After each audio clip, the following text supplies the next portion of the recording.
പറമ്പിൽ കക്കൂസിന്റെ പുറകില് വെള്ള സാരി ഉടുത്ത്. അത് നീ അവിടെ ചെന്ന് കുത്തിയിരുന്നപ്പോ നിന്റെ നേരെ കണ്ടതായിരിക്കും. ഞാൻ വെള്ള സാരി ഉടുത്തോണ്ടല്ലോ കുത്തിയിരുന്നത്. ഇത് തമ്പുരാട്ടിയുടെ പ്രേതം തന്നെ. തമ്പുരാനും ഉണ്ടായിരുന്നു. ഭാര്യയെ ആദ്യം അയച്ചതായിരിക്കും നമ്മളെ കുറിച്ച് അന്വേഷിക്കാൻ. ഇത് പ്രേതം തന്നെ. വെള്ള സാരി, പുക, പാട്ട്, നമ്മൾ രണ്ടും കട്ട പുക, പാട്ട്.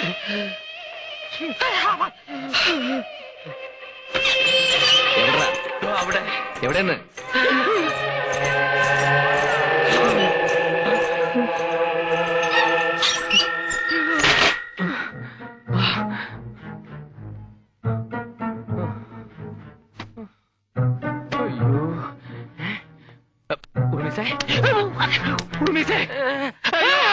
ഇത് ഞാനാ.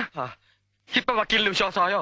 ഇത്രയും കാലം വിശ്വാസമില്ലായിരുന്നു. പക്ഷെ ഇപ്പൊ ഈ പ്രേതങ്ങൾ ഒത്തുതീർപ്പിന് വഴങ്ങോ? ഒടുക്കത്തെ തീർപ്പിനേ വഴങ്ങൂ. ഞാൻ നോക്കിയിട്ട് ഇതിന് രക്ഷപ്പെടാൻ ഒരൊറ്റ വഴിയെ കാണുന്നുള്ളൂ. എന്ത് വഴി? ഈ വഴി. ഇതിനടിയിൽ കൂടി വഴിയുണ്ടായിരുന്നോ? ഓ, ത്വരങ്കം. ഉറുമീസേ, ഇതെവിടെ പോയി?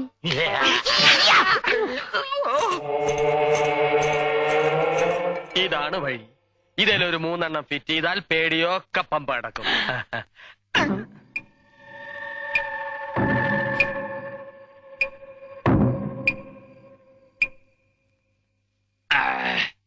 ഉറുമീസേ, നീ പറഞ്ഞ നേരാ.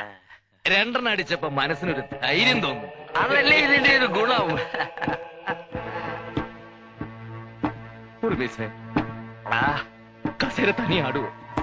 ഒരിക്കലുമില്ല. പ്രേതം കസേര കയറിയിരുന്ന് ആടുവോ? അത് നടന്ന് ക്ഷീണിക്കുമ്പോ കസേരയല്ല ഇദ്ദേഹത്തിന്റെ മടിയിൽ നിന്ന് ആടും.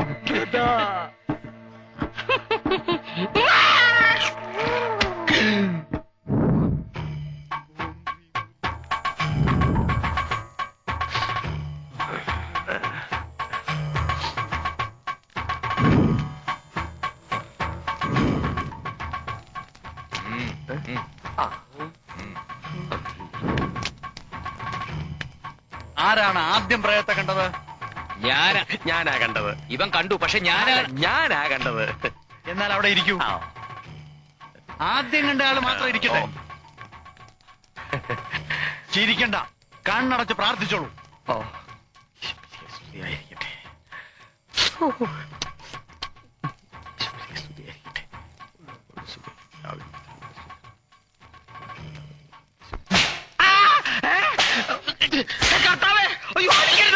ഇറങ്ങി വാടി. ഞാൻ എടിയല്ലേ, എടായാണ്. ഇറങ്ങ്. എങ്ങോട്ട് ഇറങ്ങാൻ? പോകോ പോകോ. വക്കീലെത്തി അങ്ങോട്ട് പറയാൻ കണ്ടിട്ടില്ല. ഇവൻ മാത്രമാണ് കണ്ടത്. ആദ്യം കേട്ടത് അബദ്ധമായോ? പിടിക്കവനെ. പിടിച്ചു പിടിക്കരുത്. ഈ ബാധയെ പിടിച്ചു നിർത്ത.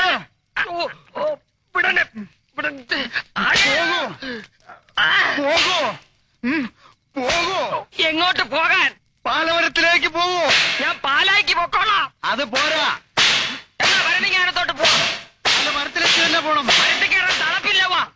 പോകോ. മുണ്ട് എന്റെ മുണ്ട് വിടുമന്ത്ര. പോകോ. പാലമരത്തിലേക്ക് തന്നെ പോ. അതെന്റെ തന്തയോട് പറ. നിന്നെ ഞാൻ തളയ്ക്കൂടി. എന്റെ കർത്താവേ, നീ ഇത് കാണുന്നില്ലേ? ബാധ പോകുന്നുണ്ടോ? ബോധം പോകുന്നുണ്ട്. ഇപ്പൊ പോയി. പള്ളിയിലച്ഛനെ കൊണ്ട് വെഞ്ചരിപ്പിച്ചാ മതി എന്ന് പറഞ്ഞതാ, കേട്ടില്ല. അവന്റെ ഒടുക്കത്തെ അടി. ഇദ്ദേഹം ഒരു പേരുകേട്ട ഒത്തീർപ്പ് വക്കീലല്ലേ? ഒന്ന് പിടിച്ചു മാറ്റാനെങ്കിലും തോന്നിയില്ലല്ലോ ബ്രൂട്ടസ്. അയ്യോ, 101 അടിയടിച്ചാലേ നിന്റെ ദേഹത്ത് കൂടിയ ബാധ പോകുന്നു പറഞ്ഞിട്ട് അവന്മാര് 98 അടിച്ചുള്ളൂ. ആഹാ, അടിയൊക്കെ കൃത്യമായിട്ട് എണ്ണിയല്ലേ? പിന്നെ എന്നാതെ പൂജയ്ക്കെന്നും പറഞ്ഞ് ചൊള പോലെ തുട്ടിറക്കിയതേ ഞാനാ.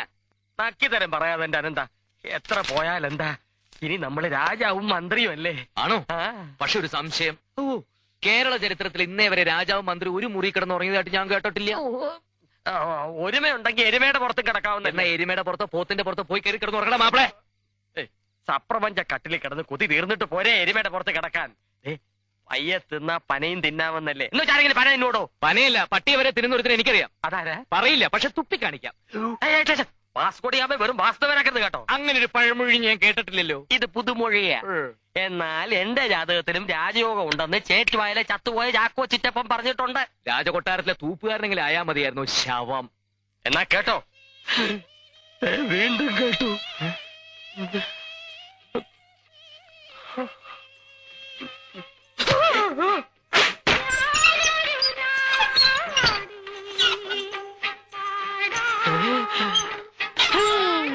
ഇതെന്ത് പ്യാടി?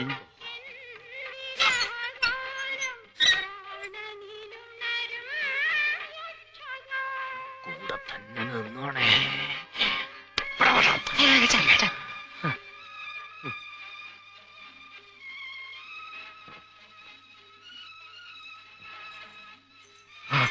കണ്ടോ? ഇല്ല. അത്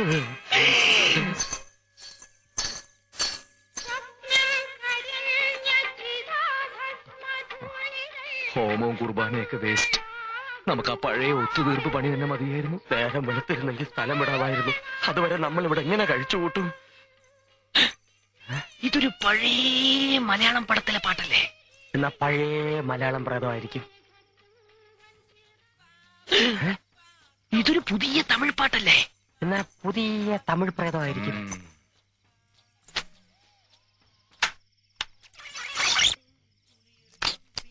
ഈശ്വര ചതിച്ചോ?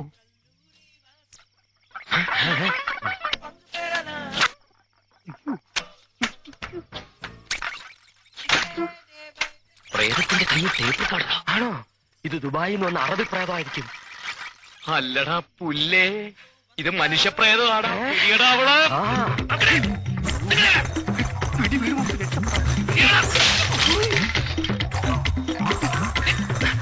അനന്താ, അവളെ വിടരുത്. അവൾ എങ്ങോട്ട് പോയി?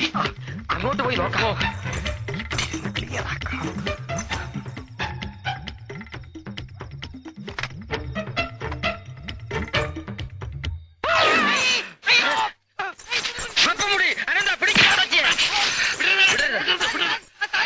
മൊട്ടച്ചി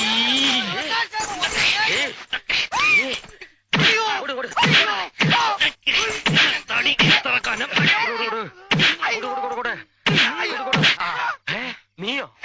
നീ ഇവിടെ അറിയോ? ഇവൻ കോടതിയിൽ കള്ളസാക്ഷി പറയുന്നവനാ. ആണോടാ? എല്ലാരും അറിയും. നീ എന്തിനാ ഈ വേഷം കെട്ടി ഇവിടെ? ജീവിതം തന്നെ ഒരു വേഷം കെട്ടലല്ലേ ചേട്ടാ? അത് രാത്രി അതാടാ ഫിലോസഫി. എങ്ങനെ പീഡിപ്പിച്ചു? ഞാൻ വിട്ട്. പറയടാ, എന്തിനാ ഈ വേഷം കിട്ടിയത്?